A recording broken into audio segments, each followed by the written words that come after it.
కొంతమూరు దళితులపై దాడులు అరికట్టాలని మాల మహానాడు యువజన విభాగ అధ్యక్షుడు ఆర్ రాము డిమాండ్ చేశారు. ఆదివారం సాయంత్రం రాజమహేంద్రవరం రూరల్ కొంతమూరు గ్రామంలోని RCM church Konthamuru police out post వద్ద మాల మహానాడు యువజన విభాగ అధ్యక్షులు ఆర్ రాము ఆధ్వర్యంలో దళితులపై దాడుల్ని అరికట్టాలని కోరుతూ రాస్తారోకో నిర్వహించారు. ఈ కార్యక్రమంలో మాల మహానాడు నాయకులు తాడపల్లి రాంబాబు, నాగరాజు, అల్లు జయరాజు, విజ్ఞాన మధు, మడికి ప్రసన్న, గుమ్మడి శివకుమార్, చాపల అరుణ్ కుమార్, యేసు తదితరులు పాల్గొన్నారు.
అందరికీ జేబీఎం సోదరులారా, మన మీడియా మిత్రులకి, మన దళిత సోదరులందరికీ కార్యక్రమానికి ఏంటంటే దళితుల మీద దాడులు ఎక్కడ పడితే అక్కడ ఇచ్చలుగా జరుగుతున్నాయి.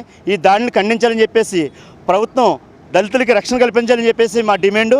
అలాగే ప్రతి నియోజకవర్గంలో కూడా దళితుల్ని చాలా చిన్నచూపు చూస్తూ చాలా దాడులు చేస్తున్నారు. దీన్ని మేము ప్రభుత్వానికి విన్నపించుకుంటున్నాం. మమ్మల్ని దాడి చేసిన మీద వెంటనే కేసులు కట్టి వాళ్ళ మీద చట్టపరంగా చర్యలు తీసుకోవాలని చెప్పేసి మా డిమాండు. తీసుకున్న పక్షంలో రాష్ట్ర లెవెల్లో మేము ఉద్యమిస్తామని చెప్పేసి సందర్భాన్ని తెలియజేసుకున్నాను. మాల మహానాడు రాష్ట్ర యోజనకి చెందిన పేరు ఆర్ఏ రాము. అలాగే మా దళిత సోదరులు అందరూ ఉన్నారు. మన రాంబాబు గారు, మన తాడేపల్లి నాగరాజు గారు. దళితులపై ఈ మధ్యలో జరుగుతున్న దాడులు చూస్తుంటే రాష్ట్ర వ్యాప్తంగా అందరూ చూస్తున్నారు. మరి ఇటువంటి దాడులు గతంలో ఎన్నడూ జరగలేదు. ఈ కూటమి ప్రభుత్వం వచ్చిన తర్వాతే ఈ దాడులు ఉధృతంగా జరుగుతున్నాయి. ఇటు చూస్తే ఉండిలో కానీ లేదా కోనసీమ జిల్లాలో కానీ రాజమండ్రిలో పక్క నియోజకవర్గం మాజీ ఎమ్మెల్సీ కూడా దళితులను ఉద్దేశించి చాలా చీప్గా మాట్లాడటం జరిగింది. మరి ఇటువంటి దాడులు జరిగినప్పుడు ప్రభుత్వం ఎటువంటి చర్యలు తీసుకోలేదు.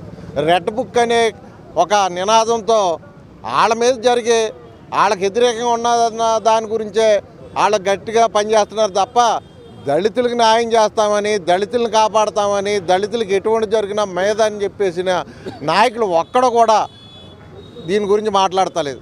సనాతన ధర్మం గురించి మాట్లాడిన వ్యక్తి కూడా దళితుల గురించి మాట్లాడతలే.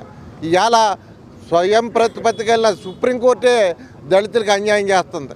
ఎందుకంటే క్రైస్తవుల్ని మరి క్రైస్తవ మతం తీసుకున్నప్పుడు బీసీసీ అయినప్పుడు వాళ్ళకి ఎస్సీలు వర్గీకరణలో జరిగిన పథకాల హక్కులు కానీ ఏమి వర్తించవని చెప్పేసి అనుకుంటే మరి ఇవాళ క్రైస్తవ మతంలో అనేక కులాలు కాపు, కమ్మ, చౌదరీసు, రెడ్డి, బీసీలు అంతా కూడా ఉన్నారు.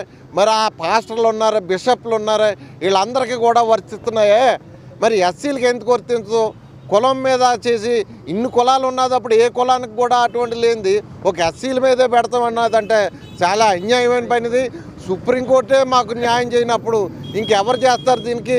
అలాగని చెప్పేసి గత పరిస్థితులు పాత రోజులు తీసుకొద్దామని చెప్పేసి చూస్తే ప్రభుత్వం పాత రోజుల్లో లాగా లేరు. ఇవాళ జనం ఎక్కడనే ప్రతి ఒక్కరు కూడా ఎస్సీలే ఒక ఐకమత్యంతో ఉన్నారు. ఇవాళ తిరగబడి ప్రభుత్వాన్ని దించే పరిస్థితికి వస్తుంది. ఇటు ఏం